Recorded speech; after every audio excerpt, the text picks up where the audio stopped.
வார்த்தையின் அடிப்படையில் நடக்கிற ஊழியங்கள் உண்டு. தேவ வார்த்தைக்கு விரோதமாய் நடக்கிற ஊழியங்களும் கூட உண்டு.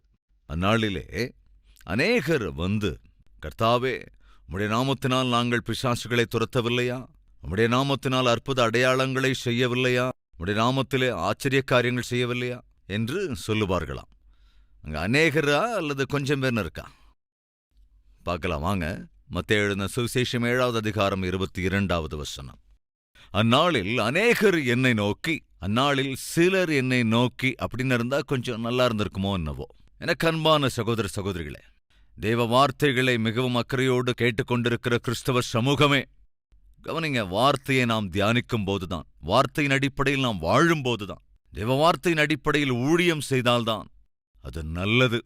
ஒருவரையும் நான் குற்றம் சுமத்த விரும்பவில்லை, அல்லது யாரையும் விமர்சிக்க வேண்டும் என்ற விருப்பமும் இல்லை. நீங்கள் கேட்கிற இந்த செய்தி தேவ வார்த்தையின் அடிப்படையில் இருக்கும் என்றால் தயவு செய்து இந்த வார்த்தையை நேசித்து வார்த்தையின் அடிப்படையிலே ஊழியம் செய்ய விரும்புகிறவர்கள் தேவ வார்த்தையின் அடிப்படையில் ஊழியம் செய்யுங்கள். இல்லாவிட்டால் என்ன நடக்கும்? அந்நாளில் சில பேர் என்று அங்க இல்லைங்க. அந்நாளில் அநேகர் அப்படின்னா என்ன அர்த்தங்க? நிறைய பேர், ஏராளமானோர். அதைத்தான் சொல்ல வருகிறேன் என் அன்பு திருச்சபையே. அநேகம் பேர் தேவ வார்த்தைக்கு விரோதமாய் ஊழியம் செய்ய ஆரம்பித்திருக்கிறார்கள். அநேகம் பேர் தேவ வார்த்தைக்கு மாறாக தேவ வார்த்தையை போதித்துக் கொண்டிருக்கிறார்கள். தேவ வார்த்தைக்கு விரோதமாய் ஊழியம் செய்கிறார்கள். பைபிள்ல கூட அநேகர்னு இருக்கு, சில பேர்னு இல்லை. அப்படின்னா நிறைய பேர். நம்ம சாதாரணமா ஒரு ஊழியக்காரனையோ அல்லது அவர் செய்கிற ஊழியத்தையோ எதன் அடிப்படையில் மதிப்பீடு செய்கிறோம்? அந்த ஊழியத்திலே நடக்கிற அற்புதங்களின் அடிப்படையில், ஆச்சரிய காரியங்களின் அடிப்படையில், அடையாளங்களின் அடிப்படையில், அப்பப்பப்போ எவ்வளவு பெரிய ஊழியக்காரர், எவ்வளவு பெரிய ஊழியம் என்று சொல்லி பொதுவாக நாம் சாதாரணமாக பயங்கரமாக மதிப்பிடுகிறோம். அந்த ஊழியத்தின் மீது ஒரு வகை எண்ணத்தோடு இருக்கிறோம். மறுபடியும் சொல்றேங்க, கல்வரி டெம்பிளுக்கு வருகிற ஜனத்தை பார்த்தோ, கல்வரி டெம்பிளினுடைய சைஸைக் வைத்தோ, கல்வரி டெம்பிள் ஒரு தேவ சித்தத்தின் அடிப்படையிலான சபை அப்படின்னு நினைச்சுக்காதீங்க. சதீஷ்குமார் அணிகிற சூட்டின் அடிப்படையிலோ போடுகிற ஷூவை வைத்தோ சதீஷ்குமாரோடைய ஊழியத்தை தயவு செய்து மதிப்பிடணும் அப்படின்னு நினைக்காதீங்க. கல்வரி சபை உறுப்பினர்களாக இருந்தாலும், அடியேன் தருகின்ற இந்த தேவ செய்தியை கேட்கிற கூட்டமாக இருந்தாலும், சதீஷ்குமார் செய்கிற ஊழியம், சதீஷ்குமாருடைய ஊழியத்தில் இருக்கின்ற வளர்ச்சியை வைத்தோ வெற்றிகளை வைத்தோ இதை நிறுத்து பார்ப்பது என்பது கூடாது. கவனிக்கணும். மோசே கன்மலையோடு பேசச் சொன்னபோது அவன் என்ன செய்தான்? அதை அவன் அடித்து விட்டான். அப்ப அங்க அற்புதம் நடந்ததா நடக்கலையா? கட்டாயம் அங்க அற்புதம் நடந்ததுங்க. ஆனா உண்மையில அங்க என்ன நடந்தது? மோசே தப்பு பண்ணான், தேவனுடைய சித்தத்துக்கு விரோதமா தான் நடந்துகிட்டான். ஆனாலும் அங்க அந்த அற்புதம் நடந்தது. மோசே செய்த காரியத்தினாலே, மோசேவினால் நடந்த அற்புதத்தினால மோசே எவ்வளவு பெரிய ஊழியக்காரர் அப்படிங்கிற எண்ணம் ஒருவேளை நமக்குள்ள வரலாம். ஆனால் தேவனுடைய பார்வையிலோ மோசே செய்தது குற்றம். ஒரு தப்பு செய்து விட்டான், செய்யக்கூடாததை செய்தான். ஆனாலும் கூட கண்மலையிலிருந்து தண்ணீர் வந்தது. ஒருவேளை அதே வேலையை சதீஷ்குமார் செய்த, கண்மலையை அடிச்சா தண்ணீர் நிறைய வந்தா ஆயிரக்கணக்கானவர்கள் இந்த பட்டணத்துல தண்ணீர் இல்ல தண்ணீர் இல்ல தண்ணீர் இல்லன்னு நினைச்சுக்கிட்டு இருக்கும்போது சதீஷ்குமார் ஊழியக்காரர் வந்து ஒரு கரத்தை எடுத்து மலையை அடிச்சா அந்த கண்மலையிலிருந்து தண்ணீர் அப்படியே பீரிட்டு ஹைதராபாத்தில் இருக்கிற எல்லாருக்கும் தேவையான அளவுக்கு தண்ணீர் கிடைச்சா ஒரு பேர் வருமா வராதா? எல்லா நியூஸ் பேப்பர்லயும் மகா அற்புதம் மகா அற்புதம் மகா அற்புதம். சதீஷ்குமார் சாதாரண ஆளுல கண்மலையை அடிச்சோன்ன தண்ணீர் வந்துருச்சு அப்படின்னு ஊர் ஊர் ஊர் ஊர் புகழத்தான செய்யும். ஆனால் மேலிருந்து கவனிக்கிற ஆண்டவர், என்ன சதீஷ் நீ செஞ்சிருக்க? அந்த கண்மலையை நான் அடிக்க சொன்னனா? நான் உனக்கு சொன்னதென்ன, நீ செய்ததென்ன? அற்புதம் அன்னைக்கு நடந்ததுங்க. ஆனால் அந்த அற்புதத்தை செய்த மோசே மாத்திரம் கவனிங்க, தேவனுடைய சித்தத்திற்கு விரோதமாகத்தான் நடந்திருந்தான். அப்போ உங்களுக்குள்ள ஒரு கேள்வி வரலாம், அப்படின்னா மோசே தேவனுடைய சித்தத்துக்கு விரோதமாக நடந்து கொண்ட போதும் கூட தேவன் ஏன் அந்த அற்புதத்தை நடக்க விட்டார்? தயவு செஞ்சு கவனிக்கணும். அந்த ஜனங்களுக்கு உண்மையாகவே தண்ணீர் அவசியம். அந்த ஜனங்களுக்கு தண்ணீர் அப்பொழுது அவசியம். தண்ணீர் இல்லைன்னா அவங்க செத்து போயிருப்பாங்க. எனவே தண்ணீர் அவர்களுக்கு தேவை, அதுவும் அத்தியாவசியம். அவர்களுக்கு தண்ணீர் அவசியம் என்பதனாலே தண்ணீரை அருளினார். ஆனால் அந்த தண்ணீரை தருகிற காரியத்துல மோசே கட்டாயம் தேவ சித்தத்துக்கு விரோதமாய் நடந்து கொண்டான். ஜனங்களுக்கு சுவிசேஷம் அவசியங்க. ஜனங்களின் வாழ்க்கையில் விடுதலை என்பது அத்தியாவசியம். ஜனங்களின் வாழ்க்கையில் தேவ வார்த்தைகள் கட்டாயம் அவசியம். இந்த தேவ வார்த்தையை பிரசங்கிக்கிறதற்காக தேவன் தம்முடைய ஊழியக்காரர்களை பயன்படுத்துகிறார். ஆனால் அந்த ஊழியக்காரன் ஒருவேளை வார்த்தைக்கு விரோதமாய் வாழ்ந்தால் அதற்கான பிரதிபலனை அனுபவித்தே ஆக வேண்டும். நான் சொல்றது புரியுதாங்க? மோசே அன்று கன்மலையை அடித்த போது ஆச்சரிய காரியம் நடந்தது, அற்புதம் நடந்தது என்பதனால அப்போ மோசே ஒரு மகா பெரிய தீர்க்கதரிசி என்று கைகளை தட்டி ஆர்ப்பரிக்கலாம் அல்லது பெரிய பெரிய சாட்சியெல்லாம் சொல்லலாம். ஆனால் யதார்த்தத்தில் மோசே செய்ததென்று தேவ சித்தத்துக்கு விரோதம்.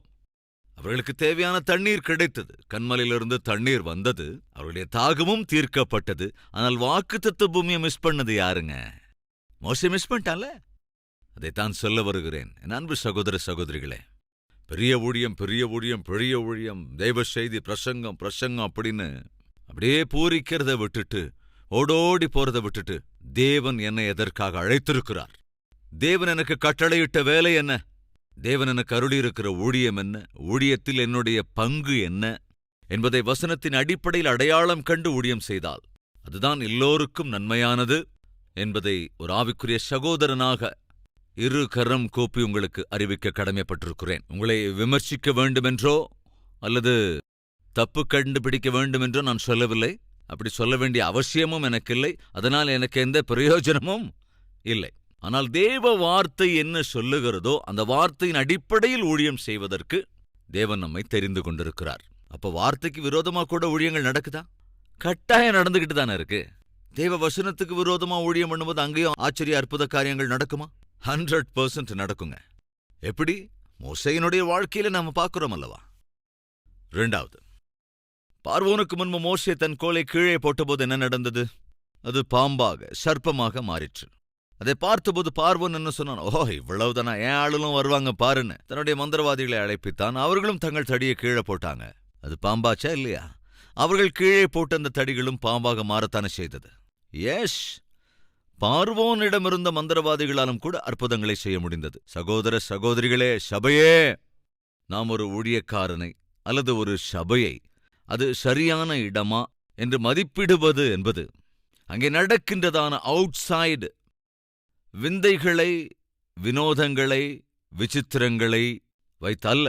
ஒரு ஊழியக்காரரை அல்லது ஒரு ஊழியத்தை சரியானதா என்று நிறுத்து பார்க்க வேண்டுமென்றால் அவர் பிரசங்கிக்கிற வார்த்தை, வேத வார்த்தையின் அடிப்படையில் அவர் செய்கிற ஊழியம், இவற்றின் மீதுதான் ஊழியம் கட்டப்படும். அதை வைத்துத்தான் நாமும் தெரிந்து கொள்ள முடியும். வேத வார்த்தையோடு கூட ஒரு ஊழியக்காரனை பாருங்கள். தேவ வார்த்தையின் மூலமாக ஒரு ஊழியக்காரனின் ஊழியத்தை பாருங்கள். கொஞ்சம் நல்லா கவனிங்க. Success is not a sign of doing God's will. ஒரு மனிதர் தன் ஊழியத்திலே பெறுகிற வெற்றி வார்த்தையின் அடிப்படையிலான ஊழியம் என்பதற்கு அடையாளம் அல்லவே அல்ல. இந்த பிரபஞ்சத்துல பெரிய பெரிய ஊழியக்காரர்கள் உண்டு. சில வார்த்தைக்கு விரோதமாக கூட ஊழியம் செய்தார்கள். ஆனாலும் அவர்கள் ஊழியங்களிலே பெரிய பெரிய அற்புதங்களும் ஆச்சரிய காரியங்களும் எல்லாம் நடந்தது. அவர்களில் ஒருவர் யாரென்றால் பெனிஹின். அந்த பெனிஹினுடைய ஊழியத்திலே எத்தனையோ அற்புத காரியங்கள், எவ்வளவோ ஆச்சரிய காரியங்கள், எத்தனையோ பேர் சுஸ்தமாக்கப்பட்டார்கள்.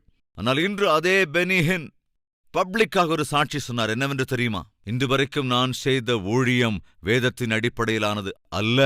தயவு செய்து நான் செய்த ஊழியத்தை யாருமே பின்பற்ற வேண்டாம். நான் என்ன நினைத்தேன்? இவைகள் எல்லாமே கூட, நான் அந்த ஸ்டேஜ் மீது செய்கிற எல்லாமே கூட முக்கியமான ஊழியம் என்று தான் நினைத்தேன். அதுதான் ஜனங்களுக்கு தேவை என்று நினைத்தேன். எனவே அதைத்தான் நான் உற்சாகப்படுத்தினேன். அதன் பின்னால் தான் ஓடிக்கொண்டும் இருந்தேன். ஆனால் இன்று நான் எதை புரிந்து கொண்டேன் என்றால், சரீர பிரகாரமான அற்புதங்களை விட மிகவும் மேன்மையானது ஆவிக்குரிய பிரகாரமான குறைபாடுகளில் இருக்கிறவர்களை விடுதலை செய்கிற தேவ வார்த்தையை பிரசங்கிப்பதுதான் மிக உன்னதமான ஒரு ஊழியம் என்று இன்று நான் புரிந்து கொண்டேன் என்று அதே பெனிஹின் பப்ளிக்காக இன்று சாட்சி சொல்லுகிறார். என்னவென்று? கடந்த காலத்தில் சரீர பிரகாரமான காரியங்களுக்காக நான் அதிலேயே கான்சென்ட்ரேட் பண்ணி அதைத்தான் என்று ஊழியம் என்று நினைத்துக் கொண்டிருந்தேன். மனோரீதியாக, சரீர பிரகாரமாக, ஆவிக்குரிய பிரகாரமாக இன்னும் பக்குவம் அடைகிற போது என்னோடு தேவன் தரிசனமாகி சொன்ன காரியம், இதுதான் உண்மையான ஊழியம், தேவ வார்த்தையின் அடிப்படையில் செய்வதுதான் உண்மையான ஊழியம் என்று பெனிஹின் அவர் ஒப்புக்கொண்டார். தான் செய்து வந்த ஊழியம் வேதத்தின் அடிப்படையிலான ஊழியம் அல்லவென்று. அப்படி ஒத்துக்கொள்ளாமல் இருந்து போன எத்தனையோ ஊழியக்காரர்களும் உண்டு. அந்நாளில் அநேகர், மறுபடியும் ஞாபகப்படுத்துகிறேன், அந்நாளில் அநேகர் என்னை நோக்கி, ஏசப்பாவை நோக்கி சொல்லுவார்களாம், கர்த்தாவே கர்த்தாவே, உமது நாமத்தினாலே தீர்க்க தரிசனம் உரைத்தோம் அல்லவா, உமது நாமத்தினாலே பிசாசுகளை துரத்தினோம் அல்லவா, உமது நாமத்தினாலே அநேக அற்புதங்களை செய்தோம் அல்லவா. யாருடைய நாமத்துல? இயேசுவின் நாமத்துல. அதத்தாங்க சொல்றாங்க, உம்முடைய நாமத்தினாலே, இயேசுவின் நாமத்தினாலே நாங்க தீர்க்க தரிசனம் உரைக்கவில்லையா? இயேசுவின் நாமத்தினாலே நாங்கள் அற்புதங்கள் செய்யவில்லையா? இயேசுவின் நாமத்தினாலே பிசாசுகளை நாங்கள் துரத்தவில்லையா என்பார்கள். நல்லா கவனிங்க. அப்பொழுது நான் ஒரு காலம் உங்களை அறியவில்லை, அக்கிரம செய்கைக்காரரே, அக்கிரம செய்கைக்காரரே, என்னை விட்டு அகன்று போங்கள் என்று அவர்களுக்குச் சொல்லுவேன். சோ யாருங்க அவங்க? கொள்ளைக்காரர்களா? யாருங்க அவங்கெல்லாம்? பெரிய கொலையில ஈடுபட்டவங்களா? துன்மார்க்கமான வேலைகளை செஞ்சுக்கிட்டு இருந்தவங்களா? யாரை பார்த்து அன்று ஏசப்பா என்னை விட்டு அகன்று போங்கள் என்று சொல்லுவாராம்? அக்கிரம செய்கைக்காரரே. அக்கிரமம் என்ற அதுக்கு ஆப்போசிட் வேர்டு என்ன? என்னங்க? கிரமம். கிரமம் ஒழுக்கம், அதற்கு எதிர் அக்கிரமம். கிரமமான ஊழியமும் உண்டு, அக்கிரமமான ஊழியமும் உண்டு. இந்த ரெண்டு ஊழியங்களும் நடந்து கொண்டு இருக்கிறது. அக்கிரமமாக, அதாவது வேதத்திற்கு விரோதமாகவும் ஊழியம் நடக்கிறது. பார்க்கறதுக்கு அது கிரமமா இருக்கிற மாதிரி இருக்கும். அன்பு சகோதர சகோதரிகளே, என் வேண்டுகோள், வசனத்தின் அடிப்படையிலான ஊழியம்தான் கடைசியில் நிலைநிற்கும். அதுதான் உன்னை பரலோகத்திலும் நிலைநிறுத்தும். ஒரு ஊழியக்காரனாக, ஆண்டவருடைய வார்த்தையை நேசித்த, ஆண்டவருடைய வார்த்தையை மட்டுமே போதிக்கிற ஒரு எளிய வாக்கிய போதகனாக என்னுடைய வேண்டுகோள் என்னன்னா, யார் ஊழியம் செய்தாலும் தயவுசெய்து வசனத்தின் அடிப்படையில் ஊழியம் செய்யுங்க. சதீஷ்குமாருடைய போதனையின் அடிப்படையில் வாழுங்கன்னு நான் சொல்ல வரலங்க. சதீஷ்குமார் கொடுக்கிற தேவ செய்தியை பாருங்கள், அதை மட்டுமே பின்பற்றுங்கள் என்று தப்பி தவறி கூட நான் சொல்ல மாட்டேன். Satishkumar is not perfect. Satishkumar perfect இல்ல, பரிபூரணனும் அல்ல. சதீஷ்குமார் கொடுக்கிற செய்திகள் 100% பரிபூரணமா இல்லாமல் இருக்கலாம். ஆனால் பரிசுத்த வேதாகமம் என்பது பரிபூரணமானது. இதை நமக்கேற்றவாறு மாற்றிக்கொண்டு நான் செய்கிற ஊழியம் வேதத்தில் அடிப்படையிலானது என்ற பிரமையில் இருந்தால், கடைசியில் நான் போக வேண்டிய இடத்திற்கு போகாமல் நின்று போனாலும் போய்விடும். கடைசியில போக வேண்டிய இடத்திற்கு மோசே போகாமலேயே பாதியில நின்னுட்டான். காரணம் என்னங்க? தேவன் சொன்னதற்கு விரோதமானதை செய்துவிட்டான். யாருங்க? மோசே. யாருங்க? தேவனால தெரிந்து கொள்ளப்பட்டவன். அப்படி தெரிந்து கொள்ளப்பட்டவன் தான் இந்த பூமியிலே மிகுந்த சாந்த குணமுள்ளவன் தான். நியாய பிரமாணத்தை கொடுத்தவன் தான். தேவனோடு முகமுகமாய் பேசினவன் தான். எத்தனையோ அற்புதங்களை செய்தவன் தான். ஆனா கடைசி கட்டத்துல மிஸ் ஆயிட்டாங்க. வாக்குத்தத்த பூமிக்குள்ள போக முடியாதவன் ஆயிட்டான். காரணம் என்ன? தேவன் சொன்னது ஒன்று, அவன் செய்தது வேறொன்று.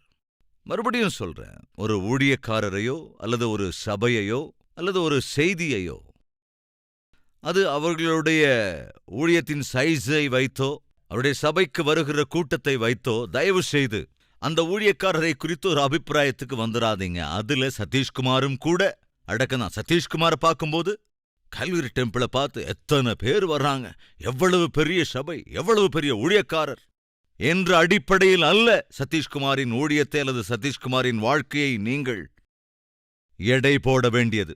மறுபடியும் சொல்றேன், சதீஷ்குமாருடைய ஊழியத்தை பார்க்க வேண்டியது சதீஷ்குமார் தருகிற வார்த்தையின் அடிப்படையில்தான் சார்ந்திருக்கிறது. இந்த பரிசுத்த வேதாகமத்தில் உள்ள வார்த்தைகளை உள்ளதை உள்ளபடி உங்களுக்கு நான் போதிக்காமல், இந்த வார்த்தைகளின் அடிப்படையில் நான் ஊழியம் செய்யாமல், ஒரு பெரிய அற்புதமான சக்சஸை பார்த்தாலும் சரி, இந்த ஊழியம் நிலைத்திருப்பதற்கான வாய்ப்பு இல்லவே இல்லை.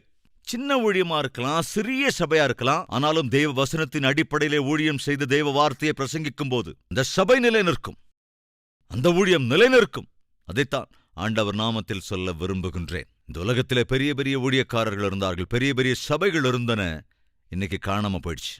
அதற்கு முக்கிய காரணம் என்னவென்றால், அவங்க சக்சஸை சார்ந்து கொண்டு அதுதான் ஊழியம் என்று நினைத்தார்கள். ஆனால் வேத வசனத்திற்கு விரோதமாய் வாழ்ந்தார்கள். விளைவு ஊழியமும் விழுந்து போனது, சபையும் காணாமல் போனது. மாத்திரமல்ல, அவர்கள் சேர வேண்டிய அவர்கள் இலக்குக்கும் சேர முடியவில்லை. ஊழியத்துல பெண்களின் பங்கு என்ன, ஆண்களின் பங்கு என்ன, மறுபடியும் நான் விவரிக்க வேண்டிய அவசியமில்லை. நான் சொல்றதெல்லாம் உண்மையா இல்லையா என்பதை தயவு செய்து நீங்க பைபிளை படித்து புரிந்து கொள்ள வேண்டும். இல்ல குறிப்பிட்ட புத்தகங்களெல்லாம் நான் படிச்சிருக்கேன், இல்ல பெரிய பெரிய எழுத்தாளர்கள்லாம் எழுதியிருக்காங்க, இந்த மாதிரியெல்லாம் நான் வாசிச்சிருக்கேன் அப்படின்னா அதெல்லாம் தூக்கி வச்சிருங்க. பைபிளை வாசிங்க. பைபிள் என்ன இருக்குன்னு பாருங்க. அந்த ஊழியக்காரர் பயன்படவில்லையா, இந்த ஊழியக்காரர் பயன்படவில்லையா, அந்த ஊழியக்காரமா பயன்படவில்லையா, இந்த ஊழியக்காரமா பயன்படவில்லையா? ஆண்டவர் நமக்கு அப்படி சொல்லுங்க. அவங்கள பார்த்து இவங்கள பார்த்து நீ ஊழியம் பண்ணுன்னு சொல்லல. தேவன் சொன்னது வார்த்தையை பார்த்து ஊழியம் பண்ணுங்க. அநேக சந்தர்ப்பங்கள்ல அநேகரோடு, ரொம்ப அதிகமானவரோடு இல்லாவிட்டாலும் சிலரோடு நான் பேசிக் கொண்டிருந்த போது, நீங்கள் செய்கிற ஊழியம் வேதத்தின் அடிப்படையிலானது என்று வார்த்தையின் மூலம் நிரூபிக்க முடியுமா என்ற கேள்வி கேட்டா, உங்களுக்கு தெரியுமா பிரதர், கிபி 300வது வருஷத்துல அந்த ஊர்ல என்ன நடந்தது தெரியுமா, அங்க எப்படி ஊழியம் பண்ணாங்க தெரியுமா, அதெல்லாம் ஒதுக்கி வச்சிருங்க. கிறிஸ்துவுக்கு பின் 300வது வருடத்துல, கிறிஸ்துவுக்கு பின் 500வது வருடத்துல, கிறிஸ்துவுக்கு பின் 1000வது வருடத்துல, அங்க இங்க இந்த கதையெல்லாம் நமக்கு எதுக்கு? நம்ம கண்ணுக்கு முன்னால வசனம் இருக்கு. அவங்க இவங்களை பார்த்து அந்த ஊழியத்தை இந்த ஊழியத்தை பார்த்து செய்யறது இல்லைங்க. வசனத்தின் அடிப்படையில் ஊழியம் செய்யணும். எனவே தேவ வார்த்தையின் அடிப்படையில் ஊழியம் செய்ய முயற்சி செய்தால் அந்த ஊழியம், அந்த சபை, அந்த சங்கம், அந்த சாட்சி நிலைநிற்கும். எருசலேமில் ஒரு அற்புதமான சபை இருந்ததுங்க. அந்த சபை யாருடைய வீட்டில ஆரம்பிக்கப்பட்டது? மரியாள் என்ற பெயருடைய ஒரு ஆவிக்குரிய ஸ்திரீயினுடைய வீட்டிலே சபை ஆரம்பிக்கப்பட்டது. அந்த தாயினுடைய ஆசை என்னவென்றால், பேதுரு அவர்கள் வரும்போது, யோவான் வருகிற போது, யாக்கோபு ஐயா வரும்போது, இந்த ஊழியக்காரங்கெல்லாம் அங்கே ஊழியம் செய்கிற போது அநேகர் அங்கே சபையாக கூடிய அந்த பிரசங்கத்தை கேட்டு அவர்கள் ரட்சிக்கப்படுகிற வேளையில், தேவன் எனக்கு கொடுத்திருக்கிற இந்த ஆஸ்தியில, தேவன் எனக்கு கொடுத்திருக்கிற இந்த பெரிய வீட்டில அற்புதமான ஊழியம், இவ்வளவு அற்புதமான ஆராதனை நடக்கிறது, இந்த ஊழியக்காரர்களோடு சேர்ந்து என்னுடைய மகனும் ஊழியம் பண்ணா நல்லா இருக்குமே, என்னுடைய மகனும் ஊழியத்துல பங்கெடுத்தா நல்லா இருக்குமே, என்னுடைய மகனும் நாளைக்கு பிரசங்கம் பண்ணா எவ்வளவு நல்லா இருக்குன்னு ஒரு சாதாரண தாயாக, எந்த தாயா இருந்தாலும் ஊழியங்களை, ஊழியக்காரரை, சபை ஊழியங்களை நேசிக்கிற எந்த தாயும் அதை விரும்புவாங்க இல்லையா? அதே மாதிரிதான் இந்த மரியாள் என்கிற தாயாரும் அதையே விரும்பினார்கள். கவனிங்க, அவர்களுக்கு ஒரு மகன் இருந்தான். அந்த மகன் தேவ ஊழியத்தை செய்ய வேண்டும் என்று அவள் விரும்பினாள். அதே சமயத்தில் கவனிங்க, அந்த நாட்களிலே ஒரு பெரிய எழுப்புதலை ஆதிசபை பார்த்தது. அதில் ஒன்று என்னவென்றால், சவுல் என்கிற பெயருடைய ஒரு வாலிபன் மிகவும் அற்புதமாக தேவனால் பிடிக்கப்பட்டான். அதுவரைக்கும் சபையை மிகவும் துன்புறுத்தி வாட்டிக் கொண்டிருந்த, சபையோரை இம்சித்து அவர்களை பிடித்து சிறையிலே அடைத்த, மிகவும் துன்மார்க்கமாய் வாழ்ந்து கொண்டிருந்த சவுல் பவுலாக மாறினான். அந்த சவுல் பெயரை கேட்டால் எருசலேமில் இருக்கிற எல்லாருக்கும் ஒரு கலக்கம், குறிப்பா கிறிஸ்தவர்களுக்கு, கிறிஸ்தவ போதகர்களுக்கு நடுக்கம்.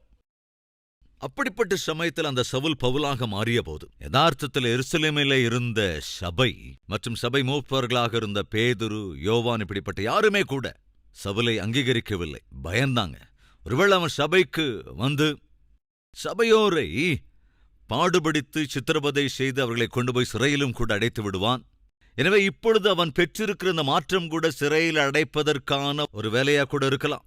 அது உண்மையில்லாம இருக்கலாம் என்ற எண்ணத்தோடு சவுலை முதலிலே இந்த சபை மூப்பர்களாக இருந்த இந்த பெரியோர்கள், சீஷர்கள் எல்லோரும் கூட ஏற்றுக்கொள்ளவில்லை.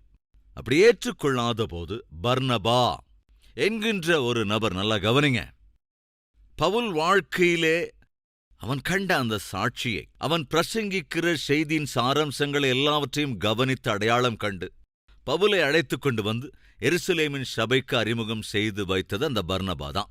அந்தியோக்கியா என்கிற ஊரிலே ஒரு அற்புதமான சபை ஸ்தாபிக்கப்பட்டது. அந்த சபையிலே நடக்கிற ஊழியத்தை உற்சாகப்படுத்துவதற்கு பர்னபா அங்கே போயிருந்தான். அந்த அந்தியோக்கியா பட்டணத்திற்கு அருகில்தான் தர்சு என்கிற பட்டணம் கூட இருந்தது. அங்குதான் பவுல் அதே ஊரைச் சேர்ந்தவன் என்பதால் அங்கே அவன் இருந்தபொழுது பர்னபாதான் பவுலை அழைத்துக் கொண்டு நீயும் என் ஊழியத்திலே பங்கெடுத்துக்கொள் என்று, அற்புதமான ஊழியம் நடக்கிறது என்று பர்னபா பவுலை தன்னோடே கூட ஊழியத்திலே பயன்படுத்துவதற்கு அழைத்துக் கொண்டு வந்தான். சேர்ந்து ஊழியம் செய்யலாம் என்று சொல்லி அழைத்துக் கொண்டு வந்தான். கொலோசேயருக்கு எழுதின நிருபம் 4வது அதிகாரம் 10வது வசனத்திலே நாம் பார்க்கிறோம், என்னோடே கூட காவலில் இருக்கிற அரிஸ்தார்க்கு உங்களுக்கு வாழ்த்துதல் சொல்லுகிறான். பர்னபாவுக்கு இனத்தானாகிய மார்க்கும், கவனிங்க, பர்னபாவுக்கு இனத்தானாகிய அப்படின்னா அதாவது பர்னபாவுக்கு ரிலேஷன், கசின் என்று இங்கிலீஷ்ல இருக்கிறது. அப்போ பர்னபாவும் அந்த மரியாளும் ஒருவேளை அண்ணன் தங்கையாக இருந்திருக்கக்கூடும், ரைட்? இப்போ இந்த மார்க்கு பர்னபாவுக்கு சொந்தக்கார பையன். ஏனென்றால் பர்னபாவும் மரியாளும் உறவினர்கள். இப்ப நான் சொல்றது புரியுதுல? சோ பர்னபா மரியாளுக்கு ரிலேட்டிவ். அந்த பர்னபா என்ன செய்கிறான்? எருசலேமிலே எல்லோரும் தங்களுடைய ஆஸ்திகளில் கொஞ்சத்தை கொண்டு வந்து ஊழியத்திற்காக கொடுத்த போது இந்த பர்னபாவோ தன்னுடைய நிலம் எல்லாவற்றையும் எடுத்து சபைக்கு கொடுத்து விட்டான். தன்னுடைய ஆஸ்தி மொத்தத்தையுமே கூட கொடுத்து விட்டான். அப்போஸ்தலருக்கு கொடுத்த ஒரு அற்புதமான ஐஸ்வர்யவான். பர்னபா எப்படி ஒரு பணக்காரனா இருந்தானோ அதே போல அந்த மரியாளும் பணக்காரம்மா தான். அப்போ இந்த குடும்பம் ஒரு நல்ல வசதி உள்ள குடும்பமா இருந்திருக்கு. கவனிங்க, இந்த பர்னபாவினுடைய உறவினர் ஸ்திரீயாகிய மரியாளுடைய ஆசை, என்னுடைய மகனும் ஊழியம் செய்ய வேண்டும், என்னுடைய மகனும் ஊழியத்திலே பங்கெடுத்துக் கொள்ள வேண்டும். அந்த சமயத்துல தான் என்ன நடக்குது? பர்னபாவும் பவுலும் சேர்ந்து சுவிசேஷம் அறிவிப்பதற்கான பிரயாணத்தை ஆரம்பித்தார்கள். அதைத்தான் ஃபர்ஸ்ட் மிஷனரி ஜேர்னி என்கிறோம். முதல் சுவிசேஷ பிரயாணம்.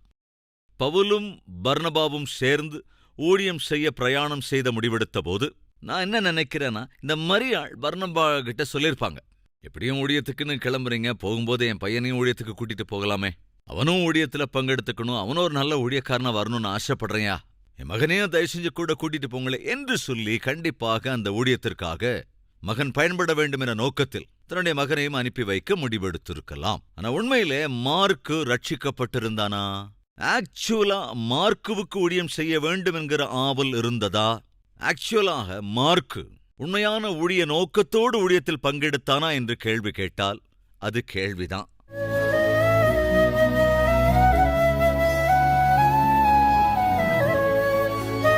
மகா பரிசுத்தமும் அன்பும் நிறைந்த பிதாவே, உம்முடைய வார்த்தையின் அடிப்படையிலான ஊழியங்கள் உண்டு, உம்முடைய வார்த்தைக்கு விரோதமான ஊழியங்களும் உண்டு.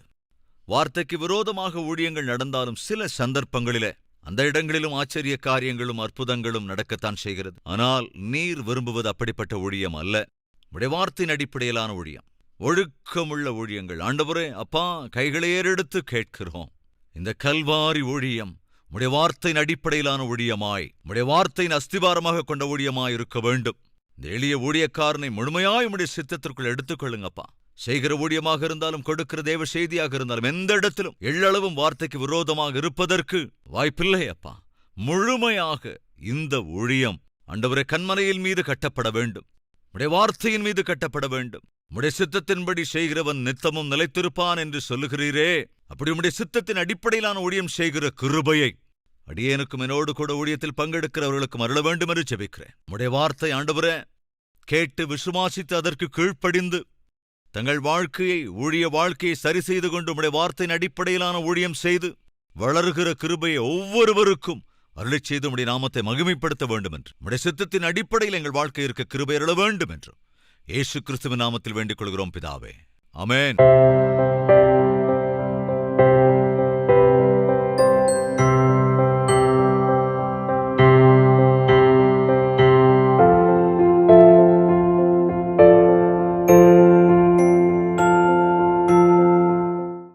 எங்கள் முகவரி: கல்வரி, தபால் பெட்டி எண் 30, குக்கட்பள்ளி, ஹைதராபாத் 72.